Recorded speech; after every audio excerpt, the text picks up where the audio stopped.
Okay, welcome back. So I was recently recommended a plugin by this guy, produced by Cure777. So thanks for the recommendation, man. This video is for you. So we're talking about saturation again today, and a new plugin. It is, if I can pull it up, this plugin, IVGI2 by Klanghelm Audio. Now, how does this differ from the other saturation plugins I've talked about? I'll talk about that right now. So I actually think. This is no shade to the person who commented because I've seen this everywhere and I don't even know if they use it like this. But I think people use this plugin wrong, and I'll talk about it. So this is marketed on their website as a very versatile saturation plugin, and it is. And a lot of people like to use it on their master bus because a lot of plugins, if you don't know, can give like a tone to your entire sound even when they're just on. So in theory, if this plugin's just on, no knobs pushed or anything, no knobs turned, no buttons pushed, it should be able to like affect the sound, and some plugins do that. But in my opinion, this plugin does not do that. It doesn't affect your sound until you start pulling this drive knob.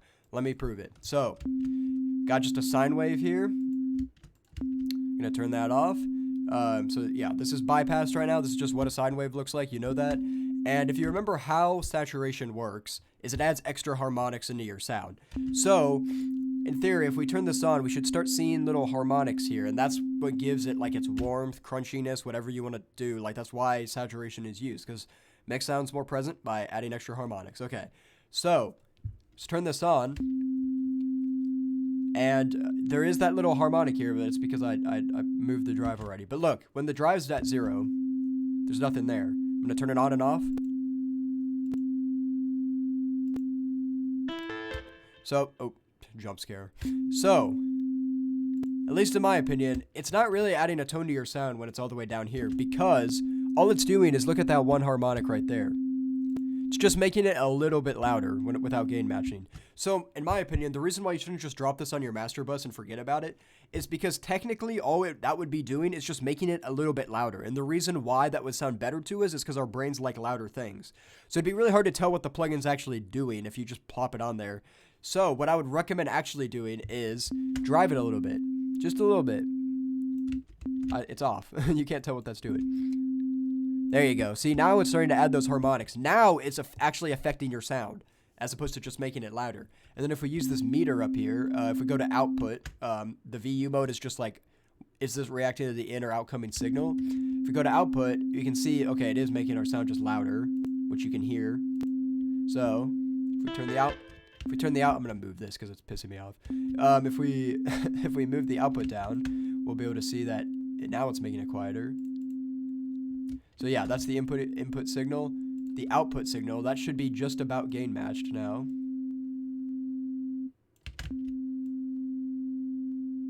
Close enough.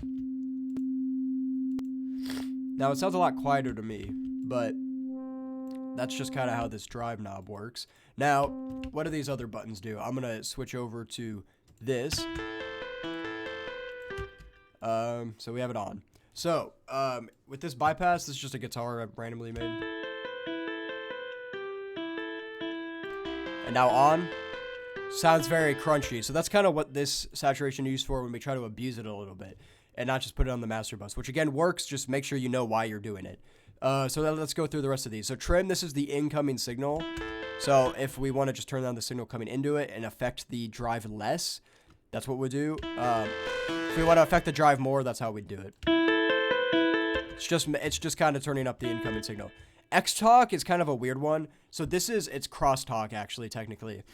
It's more of a stereo thing. I didn't set up a stereo example here, but you can look into it. Basically, if this is all the way this way, it will react to your left and right channels of audio separately. It'll treat them separately and apply the saturation accordingly separately. So I didn't look into that too much. It's kind of a cool thing to have on a saturation plugin. So go check into it if you have like a stereo thing that you want to do separately. But you can just leave this here if you just have a regular mono signal. So the drive knob does, it's just the saturation knob. Now this output knob, this is how you gain match. Let's go down here to response. This is just like on the Softube saturation knob I talked about, how they have like the one where you can focus it on the highs, neutral, or focus low. This is the same thing, it's just got even more control to it. So you can kind of hear how this changes the tone. If we have it all the way down here, I'm gonna sweep it. So it's more like abrasive in the kind of upper mid-range when you do it up here, because now it's focusing on that area of the sound. This relax knob, I'll A-B it. So you can kind of hear that. Now, on their actual official manual, which I'll pull up. Okay, well, I closed it. I'm stupid. In the manual, basically, it says that it changes the saturation algorithm that they're using. In layman's terms, for me, it just does what it says. It relaxes it. It's less aggressive. Maybe if you're using this on the master, you could push this. It's totally up to you. Just, you know, these videos are just me kind of introducing the plugin. I'm not going to tell you exactly how to use it, other than the example I showed earlier, where I don't think you should just plop it on your master bus, because it's technically just making it louder until you affect the output, drive it a little bit. Lastly, this asymmetric thing is another thing that's just kind of changing the way the saturation works. So if it's all the way over here, I'll drive it so you can hear. Okay, so if we go on the manual here, look at asymmetric saturation, because I don't really know what that means.